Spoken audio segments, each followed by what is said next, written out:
dijo, bueno, ¿y cuál es la canción? Entonces le dijeron esa, una que había hecho un compositor gringo. Y él dijo, no, no, no, esa no es, eche para atrás, eche para atrás. Y llegó a la escena y dijo, es esa. Y escogió la de Fiera Inquieta y la subió a cabezote y bueno, eso fue un fenómeno impresionante. Pues mi niñez fue chévere, fue interesante, fue muy, muy entretenida. Digamos que mi papá era como un aventurero, pues le encantaba el camping y todas esas cosas, entonces nos metían en eso a nosotros siempre. Entonces pues hacíamos muchos paseos en esa época que no era tan políticamente incorrecto como ahora la caza y la pesca. Íbamos a cazar, a pescar, íbamos al Tolima, al Huila, a los páramos. Mi papá le gustaba la cacería y la pesca. Entonces hacíamos esos planes, también camping, mucho camping. Sí, pues muchas cosas como de aventura. Entonces una infancia bien, chévere, de barrio. Jugaba uno mucho en la calle, salía uno mucho. Ya después, como cuando tenía unos 9, 10 años, se separaron mis papás y ahí pues empezó una vida un poco más enredada y más compleja, pero igual interesante. Fue muy chévere, pero o sea, yo tuve una fortuna y es que nosotros iniciamos la escena rockera en la zona rosa, en los primeros bares, porque teníamos unos grupos que se llamaban Hora Local, Distrito Especial, Sociedad Anónima. Yo tenía un grupo que se llamaba ADN y ahí empezamos a tocar, y cuando nosotros estábamos tocando ahí aparecieron Charly García y Soda, porque los dueños de los bares donde nosotros tocamos fueron los que trajeron a Soda y a Charly. Entonces nos tocó toda esa escena de la llegada del rock argentino, que fue muy chévere, y nosotros pues éramos pioneros tocando en los bares ahí. Entonces todo eso fue muy emocionante también.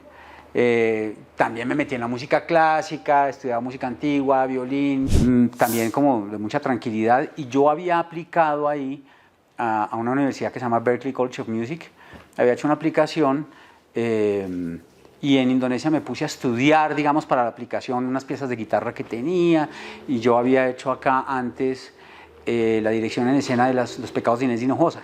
Entonces mandé los brochures, mandé eso, mandé unas orquestaciones que tenía hecha a mano, mandé las piezas de guitarra y me gané la beca. Entonces cuando llegué de Indonesia, como Harry Potter, tenía las carticas en la casa por todas partes, beca, beca, beca, beca. Entonces pues fue una locura y arranqué y me fui a estudiar. Pues mira, yo allá en Nueva York tuve la fortuna de trabajar con Jorge Ali Triana en el repertorio español, y hicimos, que es un teatro off-Broadway, hicimos varias funciones de La Heréndira, de muchos montajes de Jorge Ali allá. También hice música para el Old Group Theater en San Diego. Me iba muy bien en teatro, algunas cositas de cine, pero yo sentía que si yo me quería quedar en Estados Unidos tenía que darle 10 años más durísimo, como para medio establecer un nivel, y digamos profesional. En cambio acá yo ya estaba muy conectado, porque yo antes de irme ya había trabajado con directores, me conocían en el medio, entonces para mí llegar acá era llegar a trabajar de una. Entonces, y por otro lado el desarraigo también. Casi me caso allá con una gringa, y yo decía tener un hijo gringo que no sé, no me sonaba mucho eso. Perro Amor fue un proyecto que se hizo en Cepro Televisión, y bueno, me dijeron que pues que hiciera la música para Perro Amor. Había una cosa muy interesante, y es que en esa época estaban llegando los músicos cubanos de la timba, muchos músicos de salsa cubanos acá en Bogotá. Entonces fue un momento que coincidió. Andrés Salgado era el libretista y le encantaba todo ese fenómeno de la salsa cubana, con Sergio Osorio, que era el director. Entonces nos metimos muy por ese lado, de hacer una banda sonora que sonara timba, que sonara como ese sonido cubano de salsa brava, de los Dandén, de los Bambán, de NG La Banda, y pues con la gran fortuna de que muchos de los músicos estaban acá. Aquí estaba Ernesto Simpson, el Majá, estaba Armando Gola, estaba, por el lado de los cubanos, colombianos, estaba Ramón Benítez, había otros varios músicos de acá también. Okay. Entonces es una cosa muy chévere. Pues siempre el teatro estuvo ahí, siempre el teatro y el cine estuvieron ahí. Entonces la cronología de todo eso para mí es un poquito difícil, pero Pero sí, en cine, digamos, con Rodrigo Triana digamos, es el director con el que más he trabajado. Hicimos Como el gato y el ratón, que fue la primera película, el largometraje de Rodrigo. Soñar no cuesta nada, que es la historia de los soldados que se encuentran en la Huaca, perdón, sí, la Huaca de las FARC, exacto, esa historia. Y después con Rodrigo hice una adaptación para México de La pena máxima. Entonces, digamos, ahí en el 99 estábamos en lo de ¿Por qué diablos? Y tuve como un bajonazo ahí de trabajo, como que bueno, a veces tú sabes que el trabajo no siempre es así, uno es freelance y uno es... Entonces a veces hay trabajo, a veces no hay tanto, a veces uno dice, ¿qué carajo voy a hacer? ¿Cómo voy a pagar las cuentas?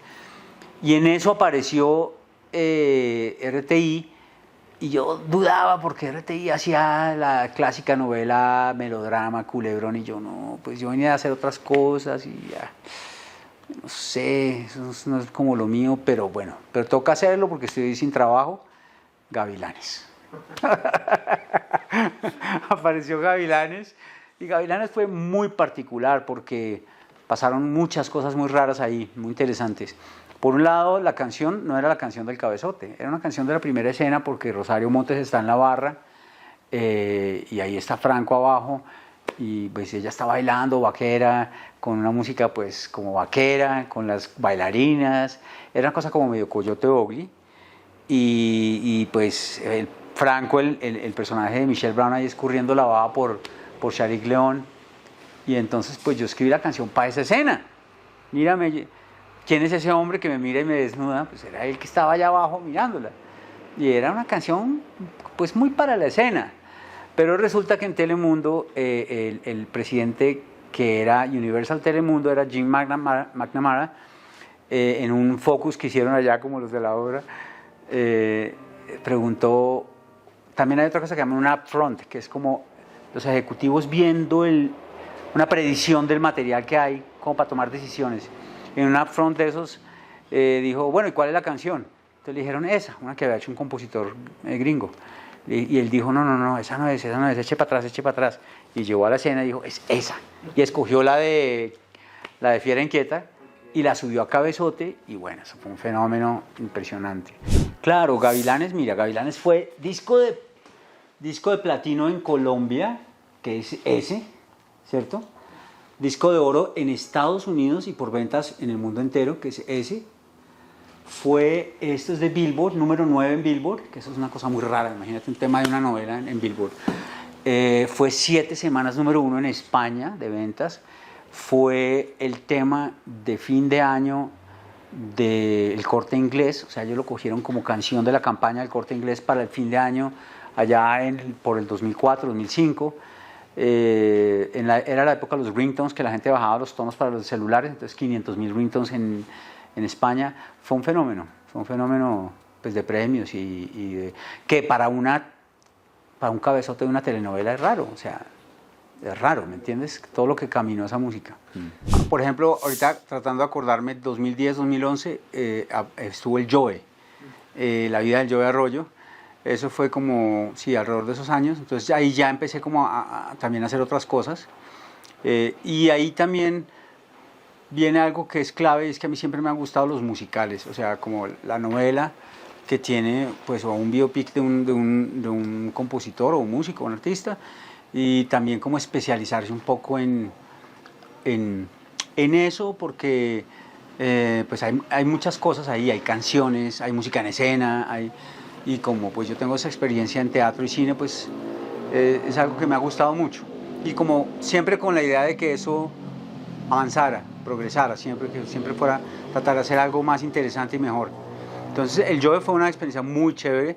Ahí ya estaba trabajando con Oliver Camargo, que él fue alumno mío en la Javeriana. Yo duré como 8 años enseñando en la Javeriana música para cine, era como coordinador del área comercial de composición, y ahí pues nos metimos en todo lo audiovisual, que era música para cine, televisión, animación, todo eso.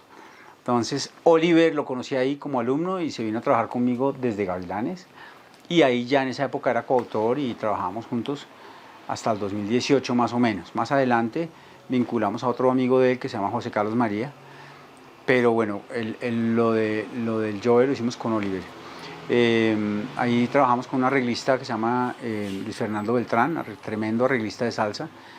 Y fue muy chévere porque estuvimos en Barranquilla en 2 carnavales durante la grabación de la novela. La Ronca fue muy chévere porque ahí conocí a Clich López, que es un director, y con CMO, que es una casa productora, Clara María Ochoa y Ana Piñeres, que en paz descanse. Hicimos muchas cosas, varias películas son con CMO. Soñar no cuesta nada, como El gato y el ratón, y con ellas hice varias series también. Esta serie de La Ronca de Oro fue con un director que se llama Clich López, y con Clich hubo una cosa muy interesante, y es que él quería hacer toda la música en vivo. Entonces eso pues en televisión la verdad no se hacía mucho. Entonces dije, bueno, hagámoslo, y nos pusimos en la tarea de crear un diseño para que eso pudiera suceder bien. Entonces había como unas condiciones para que eso se pudiera dar. Primero, un casting musical adecuado. O sea, si tú no tienes los actores que realmente cantan, pues no vas a poder hacer música en vivo. Entonces el casting tenía que ser realmente adecuado a esa intención. Segundo, un ensayo, es decir, que durante las grabaciones, siempre que hubiera una escena de música, tuviéramos por la mañana 1 hora, sí o sí, de ensayo en un sitio en el set, donde pudiéramos ensayar la música, unas condiciones técnicas de grabación, es decir, un ingeniero de sonido que ya no era el sonidista de los actores, que le pone los micrófonos a los actores, sino un sonidista de mi equipo especializado en música que hiciera que todo esto se pudiera grabar bien. Y un poco la idea de que, digamos, cuando tú grabas una escena, el director dice queda cuando la escena queda bien, pero la parte musical es responsabilidad mía, y muchas veces los directores no tienen o la atención en el momento que toca, o el oído o la experticia para decir musicalmente está en el punto que toca. Entonces yo dije, yo lo hago, si él queda de música, lo doy yo. La Reina coincidió con una etapa nuestra de la empresa en la cual nos tocó industrializarnos un poquito más, porque mantener andando la empresa quería decir que no podíamos hacer un solo proyecto a la vez, sino tener un par de proyectos andando para poder pagar la nómina, los gastos de la empresa, los gastos también de la vida de todos los que estamos involucrados. Entonces a veces se cruzaban las novelas, a veces estábamos en una y arrancaba otra, pero gracias a que hemos construido equipos de trabajo, podíamos, por ejemplo, dividirnos las funciones. Entonces, en La Reina 1, por ejemplo, yo casi no fui al set. Yo estaba en la composición, en la producción, con el equipo, y por ejemplo, David, en esa época, pues iba más al set, a las escenas. En La Reina 2, por ejemplo, Sebas estuvo más en el set, y estuvimos combinado un poquito Sebas y yo en la 2. Y la parte de la composición, pues no, un proceso chévere. Era mirar las temáticas adolescentes de la historia y hacer canciones. Bueno, lo último que hicimos fue 2 temporadas de la vida de Arelis Henao. Acabamos de terminar eso. Estamos ahora haciendo un trabajo nuevo, bueno, con RCN. Hay una serie de proyectos muy bonitos y muy exitosos, desde La Ley del Corazón, Pa' Quererte, Ana de Nadie, porque si bien no son musicales, ellos cogieron la canción como un elemento importante dentro de la narrativa. Entonces ha sido como una mirada distinta y ha sido muy exitosa y muy bonita.